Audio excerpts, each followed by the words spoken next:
desses com a equipe jogando descansada? Mas vai acontecer, já aconteceu muitas vezes, aconteceu hoje, vão acontecer outras vezes. Isso não quer dizer que no momento que uma equipe descansa, ela tem a certeza da vitória. Se é assim, você pega algumas equipes grandes aí do Campeonato Brasileiro, que só disputam o Campeonato Brasileiro, então eles têm a obrigação de ganhar o título. E não é por aí. Não é porque nós descansamos entre aspas, né? Que a gente não jogou com a equipe principal aí no meio da semana, que nós iríamos vencer fácil o Internacional. Não tem jogo fácil, independente se você descansa ou não. Eu já havia falado que nós iríamos tropeçar uma hora. Infelizmente, nós tropeçamos hoje. E não tem um time imbatível. Todo mundo vai tropeçar. Da mesma forma que o Flamengo lá na frente vai tropeçar de novo. Isso faz parte do futebol. O Flamengo não vai ganhar todos os seus jogos. Mas isso não quer dizer que o Flamengo não jogou bem hoje porque ele não jogou durante a semana. Eu volto a repetir, se fosse assim, o próprio Internacional que se joga uma vez por semana, só disputa o Campeonato Brasileiro, teria a obrigação de ser campeão. Nosso futebol não é assim, não.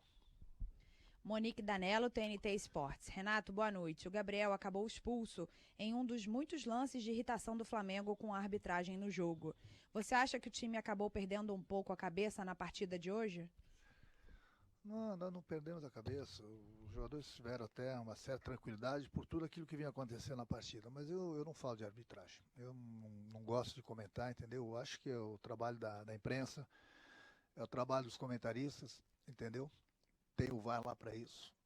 A única coisa que eu questionei o árbitro durante a partida e após a partida foi nos dois primeiros gols do Internacional. No lance do Bruno Henrique, que eu vi falta, e no Diego, que eu vi falta também. Mas isso não é desculpa, porque nós tomamos o gol. Só que eu achei que ele deu uma vantagem que o Flamengo não teve vantagem. Só isso. Mas a arbitragem não cabe a mim comentar, eu tenho que cuidar da equipe. Rafael Melo, canal Rafa Melo. Renato, nos primeiros minutos do jogo, o Flamengo foi melhor em campo, mas deixou de finalizar em duas oportunidades claras. Após as oportunidades desperdiçadas, o Internacional começou a achar os contra-ataques e matou o jogo. Você concorda que o time entrou com uma postura um pouco displicente na partida? Não foi displicente não. Nós sabíamos que o Internacional iria jogar por uma bola parada, iria jogar principalmente no contra-ataque. E foi assim que o Internacional achou seus gols. Todos os gols deles foi no contra-ataque, onde a gente não soube matar a jogada, deu espaço. Nós sabíamos que do jeito que o Flamengo joga poderia acontecer. Infelizmente aconteceu, mas principalmente aquilo que eu falei nos dois primeiros gols do Internacional. Eu achei principalmente no primeiro gol no Bruno Henrique, foi uma falta bem clara, que ele não deu, e a partir daí resultou o primeiro gol do Internacional. Felipe Schmidt, GE. Boa noite, Renato. Quando o Flamengo teve uma sequência de vitórias, você já vinha alertando que uma hora o time iria tropeçar. Agora, como lidar e o que retirar de uma derrota como essa no Maracanã? A gente aprende sempre com as derrotas, a gente aprende com os empates, a gente aprende com as vitórias, mas isso é um papo que eu sempre tenho com o grupo. As coisas no Brasil, principalmente, no momento que você ganha, você é bom. E da noite para o dia, quando você não ganha, você não é bom.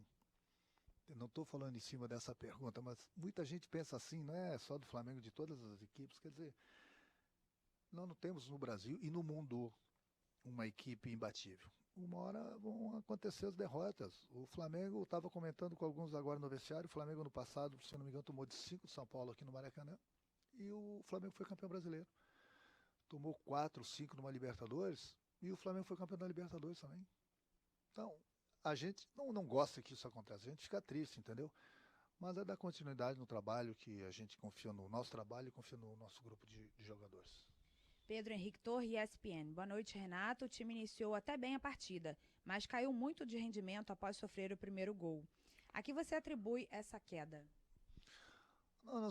Começamos bem, como ele mesmo falou, a partida, criamos algumas oportunidades, e aí, infelizmente, a gente se perdeu um pouquinho no momento que, volto a repetir, na minha opinião, teve a falta no Bruno Henrique, que ele não deu.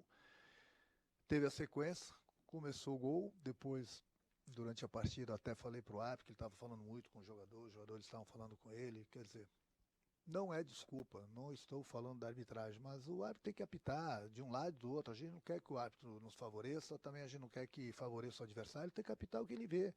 Só que a gente tem todas as condições, nós temos um VAR, hoje em dia, que o VAR pode ajudar o árbitro. O árbitro, de repente, também ele tem que saber escutar. Eu escutei uma entrevista de um jogador do Vasco essa semana, que ele colocou muito bem. Você erra, o treinador erra, ele tem que vir aqui se explicar. O jogador erra, ele tem que vir aqui se explicar. Eu não estou nem falando do árbitro de hoje, mas o árbitro erra, o auxiliar erra, eles não precisam se explicar. Quer dizer, é difícil. Eu acho que a CBF deveria repensar também, após as partidas, independente do resultado, o árbitro da entrevista também. Ele respondeu algumas perguntas também, ele tem que ser questionado. É muito fácil um árbitro errar numa partida e ele não dá entrevista, esconder debaixo dos panos, passa no outro jogo ele está pitando. Enquanto que os jogadores, os técnicos são criticados. Por que o árbitro dá entrevista? Por que ele não pode se explicar? Por que a CBF não autoriza? Aconteceu, por exemplo, no jogo nosso de quarta-feira, de quinta-feira, o Michel fez um gol legítimo. Anularam porque não tinha VAR. O bandeirinha estava bem colocado. Estava meio metro atrás. Ele deu impedimento. E se aquele gol fosse para decidir a classificação? Então, é muito simples. Você erra, vai para casa. Outro jogo você está apitando, bandeirando. O treinador erra ou não erra. Não acontece, mas ele está todo jogo dando explicações. Da mesma forma os jogadores. Então, acho que a gente vai aprendendo com o passar do tempo. Nós estamos no século XXI, né? Então, está na hora de a gente repensar algumas coisas. E, em termos de repensar, seria importante a CBF falar para os árbitros virem aqui e se explicarem também após a partida. Porque eles nunca erram, né? Eles nunca estão errados. Sempre são os treinadores, sempre são os jogadores. Mas quem sou eu para falar sobre isso, né? Mas seria importante, interessante os clubes se reunirem com a CBF e colocar isso para os árbitros também darem entrevista após as partidas. Luiz Antônio, canal Luiz Antônio Rubro Negro. Boa noite, Renato. Hoje o Flamengo não teve uma dinâmica de proteção para sua defesa e tomou 3 gols de transição apoiada e 1 de transição direta. Como resolver esse problema para os próximos desafios? Não, a gente tem treinado, o grupo está bem, a gente tem treinado, tem jogado bem, entendeu? Aquilo que eu falei, não é por causa de uma derrota, lá a gente fica triste até pelo placar, pelo que aconteceu. Hoje quase não deu nada certo pra gente, né? E o Internacional soube se aproveitar disso. Mas é continuar o trabalho. Então, até antes dessa partida, todo mundo era jogador de seleção brasileira, o técnico era um dos melhores do Brasil. E agora, não, tudo bem, a gente entende, nada deu certo hoje pra gente, acontece. Pode ter certeza que o Flamengo, e quarta-feira é outra competição, é Libertadores, e pode ter certeza que vai ser um Flamengo bem diferente do que foi hoje. Wesley Ramon, Portal Urubu Interativo. Renato, o Flamengo vem de 7 vitórias e com goleadas. Hoje é goleado pelo Internacional em casa.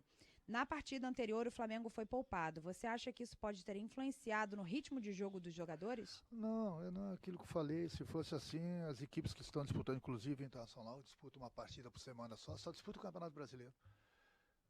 Teria obrigação de ganhar o campeonato. E mesmo assim, é difícil para quem joga 2, 3 vezes por semana, para quem joga uma vez só. Aconteceu, hoje aquilo que falei, se nós tivéssemos aproveitado as 2, 3 primeiras oportunidades, o jogo seria totalmente diferente. Mas infelizmente nós não aproveitamos, o Internacional soube se aproveitar, jogou no contra-ataque, achou seus gols e venceu a partida. Última pergunta, Mauro Santana, canal do Mauro Santana. Até que ponto o time se deixou levar pelo retrospecto positivo na atuação de hoje? Não, ninguém entrou com salto alto, bem pelo contrário. Uma das coisas que eu mais cobro do meu grupo é isso. Eu sempre falo para eles, olha, quando as equipes enfrentarem o Flamengo, o pessoal vai mudar a tática, o esquema de jogo, alguns jogadores, para que eles saibam das dificuldades que vão encontrar quando jogam contra o Flamengo. Todo mundo vai dar vida contra o Flamengo, todo mundo. Eu sempre preparo, eu sempre converso com eles sobre esse tipo de assunto. Mas infelizmente aquilo que eu falei, hoje não deu praticamente nada certo pra gente. E ainda assim nós perdemos um jogador no segundo tempo para complicar ainda mais.